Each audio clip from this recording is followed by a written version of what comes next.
Would you like to know what I have learned after creating 230 YouTube videos on how to find meaning in life and reduce suffering?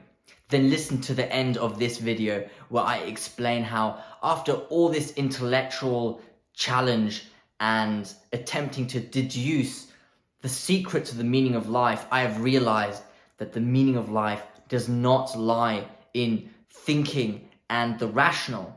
It lies in the feeling and the experience of life itself. So before we get into this video, please give it a thumbs up and subscribe to my channel if you'd like to learn more about self-development, dating, Jungian psychology, and how to reduce suffering in life. Let's get into it. So in March 2020, I decided I want to make one YouTube video every day, trying to figure out ideas on psychology, on dating, on human life in general, all with the purpose of mapping out how to find meaning in life, essentially. And now it's the 13th of November 2020, and I realized something very important. So a lot of the videos I created were attempted to recycle the information I learned from books, from other YouTube videos, but also reflecting upon my own experiences in life. Now, as I said, I was always seeking knowledge on how to find fulfillment and happiness, let's say, in life, the secret to the meaning of life. And I assumed I would find it in undergoing an intellectual endeavor, which was essentially this YouTube channel. And I have bolstered my intellect in the last 9 months. I've sharpened my articulation. I have learned a lot of theories on psychology and human behavior, let's say, which has been extremely valuable. And I reflected to a great degree on the phenomenon of human suffering and what it has to mean, because a lot of the one key motivation behind this channel was to grasp why we suffer and how to behave in the face of that suffering, which I would think, the meaning of life is the antidote to that suffering. It is basically the justification for that suffering. It's like, well, we live this life of challenge and hardship for what? And that meaning, the meaning of life, is the answer to that question. And that was what basically occupied me and I was dwelling on, because it seemed like it's the greatest question for me, the most important question in life. But a realization has gradually been dawning upon me in the last few weeks. What I realized was that I've been looking for the meaning of life in the wrong place. You do not find fulfillment, meaning, or happiness by using your intellect to analyze and map out life. You do not find it through the mind. You find it through living, feeling, and appreciating life itself. It's in the experience. For example, I like to relate it, I thought of it, my situation was a bit like this. A lot of people strive for building wealth, and they anticipate to find the key to happiness once they buy their dream house, once they buy their dream car. They think that suddenly something will switch within them and they will suddenly be happy. And the same was applicable to my case, where I thought eventually I will come across this certain theory that explains the meaning of life, and it hits the head on the nail, and I will suddenly have this overview of all the theories and all the understanding, the intellect, the rationale, the logic of life, and it will suddenly be clear to me. I'll have a revelation suddenly, this is the meaning of life. And it's basically the same with the people who think they will find the meaning of life and happiness once they buy that house, but that is incorrect.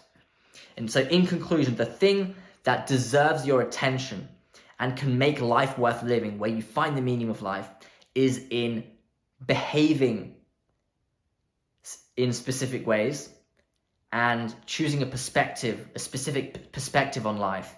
And the behavior is whether you are respectful, kind and loving, whether you're industrious and humble. It's this set, there's more than just that, but it's about the behavior, how you conduct yourself. And the perspective is all about whether you are appreciative and grateful for the things that are right in front of you. For example, Jordan Peterson said that Carl Jung believed modern people weren't able to see God because they were not able to look low enough. Now, when he's referring to God, I don't mean this old dude sitting on a cloud and judging people. I'm referring to this law that governs the structure of reality. It's this thing that is present everywhere and is it's this network that lies underneath all human interactions. And it is also the force of creating something tangible out of potential, out of nothingness, essentially. It is the manifestation of potential. It's a lot of things, but those are, for example, two things what I would consider the concept of God to constitute. And Carl Jung believed that people weren't able to see that because they weren't looking low enough. They were basically looking at, how to change the world, how to build wealth, how to fix society, when really the key to what they're looking for lies right in front of them, low enough, and it really entails themselves and conducting themselves nobly. And that's really it, honestly. And you'll never ever find happiness, fulfillment, or meaning until you appreciate what is right in front of you, what you have in life, and the beauty, the potential around you, and just the enjoyment of the small thing. And that's so cliche, enjoy the small things, but it's not that. It's not just that, enjoying the small things. It is recognizing not the value, because these things are scarce, but the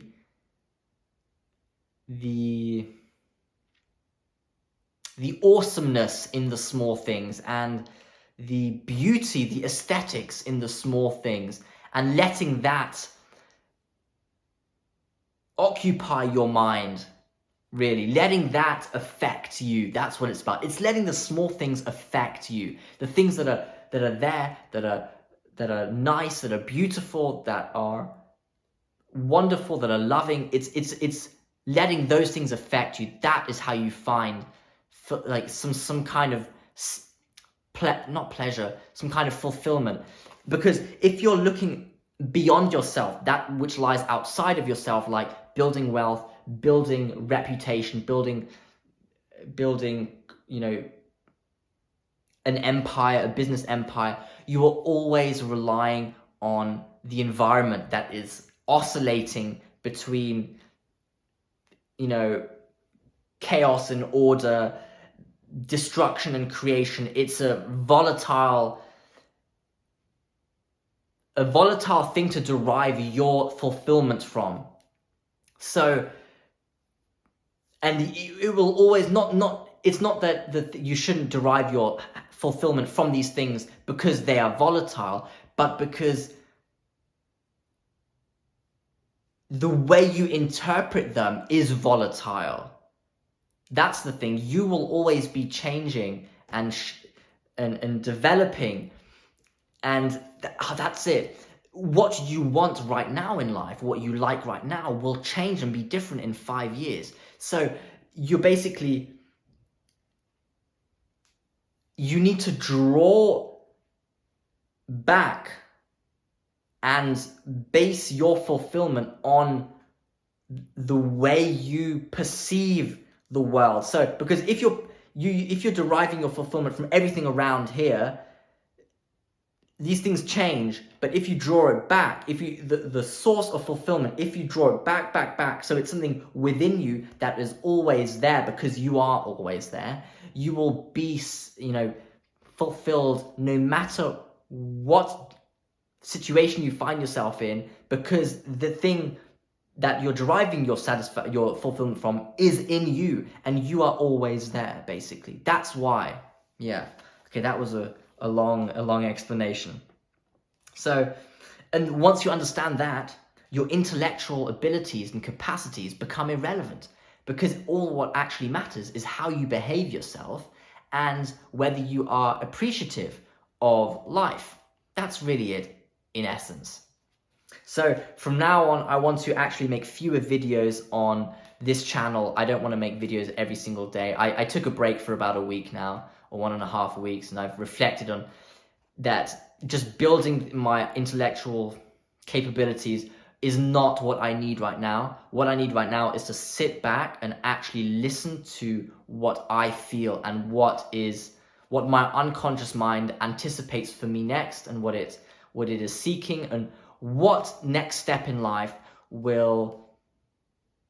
is adequate to my needs, or that thing which will help me manifest my potential next. That's what I want to listen to. Yeah. I want to listen to how I feel, and less to what knowledge my mind wants to acquire. It's something like that. So in conclusion, after creating 230 videos approximately in the last 9 months on this YouTube channel, I've realized the thing I was seeking, the secret to the meaning of life, is lying in somewhere else than I thought it was. I thought it was lying in the intellectual, in understanding theories on how life works, and I would suddenly have a revelation on, this is the meaning of life because this theory explains it in this way.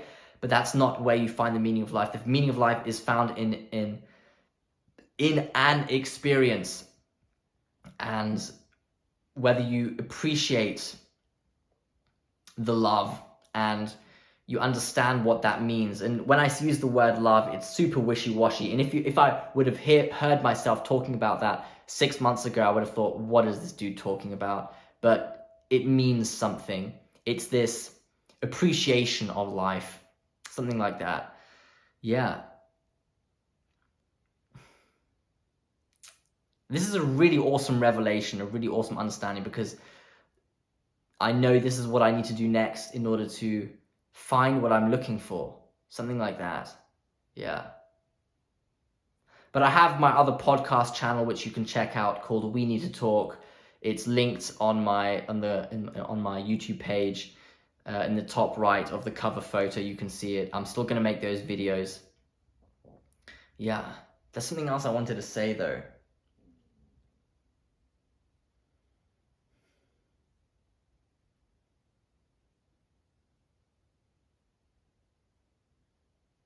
Life is pretty freaking awesome, actually. Yeah. Okay, this is what it is. In order to grasp what I mean with deriving your fulfillment from what lies within you and your perspective, and not what lies on outside, and how important it is to just behave nobly, I don't think you'll fully grasp what I mean. In order to grasp what I mean, you would have had to undergone this development that I've made in the last 6 to 9 months on trying to build this intellect, reflecting on it, and actually noticing that it's not the instrument that will deliver me the meaning of life. Yeah, because it has a very specific feeling. This realization is a feeling, and I cannot convey that. I can convey an idea intellectually, but I cannot convey the feeling. That you must find for yourself. Yeah. So I hope you enjoyed this video, and I think this is an awesome memory, because I'm going to look back on this in a few years' time and reminisce on what I was going through during this period of my life. And I'm very excited for what the future holds, because this is a big step into a next phase in my life, which I'm pumped about. So I'll talk to you sometime soon. I will continue making videos, just probably a lot less frequently. So I'll see you soon.